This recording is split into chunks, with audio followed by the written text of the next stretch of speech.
La table du presbytère est largement ouverte, voilà, pour tous les prêtres du passage. Et la réputation de cette table n'est plus à faire dans le diocèse. Et on ne sort pas de surgelé. Voilà.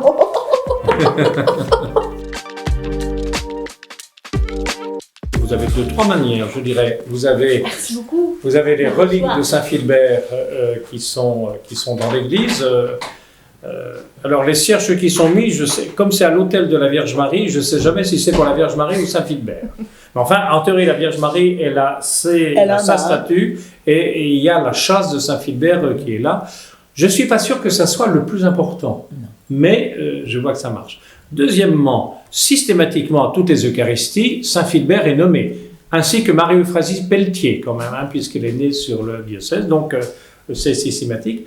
Et autrement, nous avons eu, alors, on a eu, ça a existé, vous avez eu une conférence sur Saint-Philbert, vous avez 2 choses. Vous avez la fête patronale, qui est le 23 août, et il se trouve que cette année, ça tombe bien, parce que parfois ça tombe mal, cette année ça tombe bien, donc on a prévu de faire une messe unique sur l'île. Mon prédécesseur avait fêté le 1400e anniversaire en 2019, voilà. Donc il y a la fête patronale, et vous avez autrement une vingtaine de bénévoles qui se relaient pour guider les personnes dans l'église Saint-Philbert. Vous avez un dépliant qui a été refait, qui présente à la fois la construction de l'église, enfin qui présente à la fois l'église historiquement, architecturalement, et Saint-Philbert. Voilà, et donc ces bénévoles tout l'été fonctionnent, alors c'est à peu près tous les jours quand même, Ils sont à disposition des gens. Alors ils ne sont pas là toute la journée, non. Mais quand ils sont là, c'est rare les moments où ils s'ennuient. Et d'autant qu'ils font ça un peu à la carte. Si c'est une famille qui dit, voilà, nous on a les petits-enfants, donc ils adaptent leur discours. Enfin, voilà. Ça, c'est pour le patronage Saint-Philbert. Donner des occasions de rencontrer des personnes au-delà de la paroisse. D'abord, on a créé le parcours Alpha en 2009 et il est toujours actif. Donc il y a près de 200 personnes qui ont suivi le parcours Alpha. C'était le premier de Vendée. Donc 15 ans de parcours Alpha. 15 ans de parcours Alpha. Et là, si vous interviewez l'un ou l'autre, en particulier une sœur qui nous est arrivée il y a 2 ans, ici, 18 mois, qui me disait la semaine dernière, c'est incroyable, le parcours Alpha m'a permis de rencontrer des gens que je n'aurais jamais rencontrés si je n'avais pas participé. Et quand on dit rencontrer, c'est rencontrer en profondeur. Une autre chose que nous avons fait, c'est nous sommes mis d'accord avec le maire de Noirmoutier pour construire une petite cabane en haut du donjon du château de Noirmoutier, d'environ 180 personnes, auxquelles on a proposé de passer 1 heure seul, sans téléphone portable, sans radio, sans livre, avec pour compagnon les étoiles. Le lever du soleil ou le coucher du soleil. Absolument. Vous n'avez pas proposé d'avoir la Bible ? Non. Par contre, si en descendant, il disait que j'ai besoin de la Bible, mais au moins qu'il y ait un moment où ça creuse un peu. On a fait pendant 3 ans une Saint-Valentin autrement. La première des Saint-Valentin, on a réouvert la boîte de nuit locale et on a fait un dîner somptueux. Nous avons eu du mal à avoir des couples. Et certains sont arrivés avec la baïonnette dans le dos. Mais on en a eu 16. La 2e année, nous en avons eu 23. Et la 3e année, nous en avons eu plus que nous pouvions en recevoir, c'est-à-dire plus de 30. Si ensemble on regardait du haut de l'hôtel l'assemblée, on pourrait compter les personnes qui sont venues après le parcours Alpha. Mais bon, l'objectif qu'ils aillent à la messe est un très bon objectif, mais ce n'est pas le seul. En fait, on s'aperçoit que beaucoup de personnes s'engagent. Par contre, on a un autre endroit qui n'est pas un endroit d'engagement, mais qui est un endroit de réflexion, que l'on a mis en place il y a une dizaine d'années, qui est ce que nous appelons Évangile et gâteau. Donc on propose une fois par mois à tous ceux qui veulent de venir ici au presbytère, et on se met par groupe de 7 ou 8, et on fait une lectio divina qui, suivant les principes suivants, on lit successivement 3 fois le texte du dimanche, de l'évangile du dimanche qui suit. La première fois, nous sommes amenés à dire ce que l'on observe dans le texte.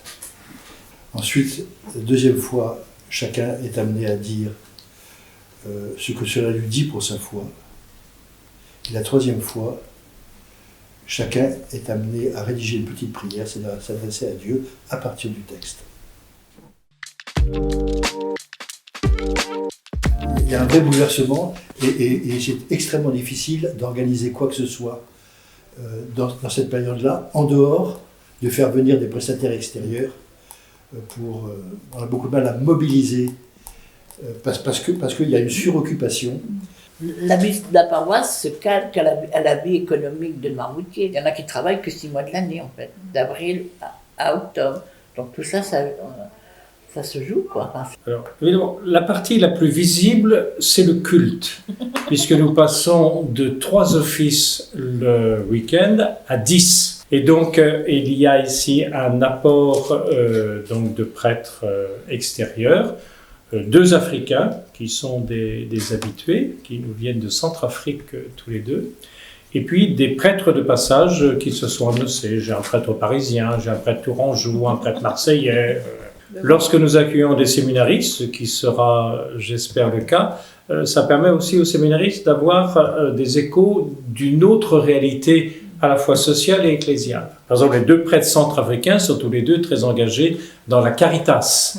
Et l'un est responsable d'une œuvre, donc à la fois d'une école avec 300 élèves et un dispensaire. Donc, ça, c'est la partie émergée de l'iceberg. Alors la partie qui est plus dans l'eau, évidemment, c'est l'ensemble des concerts et des conférences. Alors, les concerts qui ont lieu dans les églises, il y en a d'autres qui ont lieu au Salorge, donc nous on ne s'occupe pas des Salorges, des concerts dans les églises. Donc vous avez à la fois des gens, j'allais dire, spirituels qui nous font des veillées. J'ai oublié son nom. Bon, ça me reviendra plus là. Puis les concerts plutôt classiques. Ensuite, nous avons de fait des activités. Alors il y en a de 2 sortes. Il y a ce qu'on peut appeler les conférences. Alors, par exemple, cette année, on va avoir une conférence en juillet. Alors, c'est en lien avec la pastorale du tourisme de Madame Isabelle de Gaulmin. Donc, Isabelle de Gaulmin, qui est rédactrice à la Croix, qui est la présidente des Semaines sociales de France.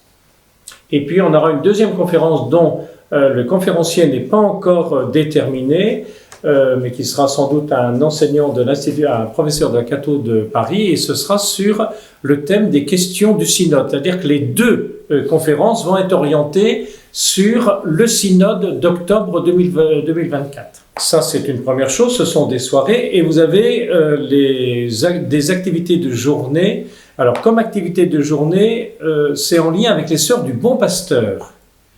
Donc, vous savez que vous savez ou vous ne savez pas que la fondatrice de celles qu'on appelle les Sœurs du Bon Pasteur, donc Marie-Euphrasie Pelletier, est née à Noirmoutier. Tout à fait, sa maison natale est juste... Voilà, c'est ça, dans la Grande Rue. Et donc, tout l'été, il y a des bénévoles, alors, quelques sœurs, mais également des laïcs qui sont associés, qui se relaient. Alors, il y a une Eucharistie chaque jour, il y aura également des propositions de veillée, en particulier le 31 juillet, puisque le 31 juillet, c'est la date anniversaire de la naissance de Marie-Euphrasie. Une messe solennelle suivie d'un apéritif déjeunatoire, encore une fois, suivi d'un petit film sur l'œuvre du Bon Pasteur. c'est d'abord la fête de la mer, c'est pas d'abord un événement ecclésial. Non. Hein. C'est d'abord la fête de la mer, mais dans le cadre de la fête de la mer, grâce au lien établi par l'aumônier des marins, qui est l'abbé Jojo Martineau, il faut mettre Jojo Martineau, parce que si vous mettez Joseph, personne ne sait qui c'est, mais si vous mettez Jojo, tout le monde voit que ça correspond, qui est l'actuel curé de l'Île-Dieu, et qui donc, ce jour-là, vient ici. Alors, je préside la messe avec d'autres prêtres. Hein. À ce moment-là, on limite le nombre de personnes. L'an dernier, on avait 1200 personnes. Hein. Et ça, c'est quelque chose qui s'est réactivé il y a 5-6 ans.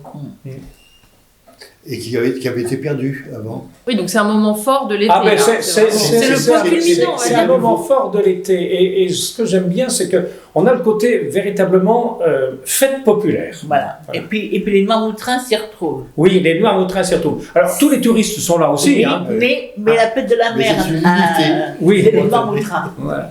C'est les marins, c'est le milieu maritime, c'est le Noirmoutrin. Et donc ça a lieu sur le port de l'Herbaudière. On a vraiment, c'est vraiment toujours très bien. Pris en charge par la CNSM quand même. Donc c'est la Société nationale de sauvetage en mer. Donc c'est important.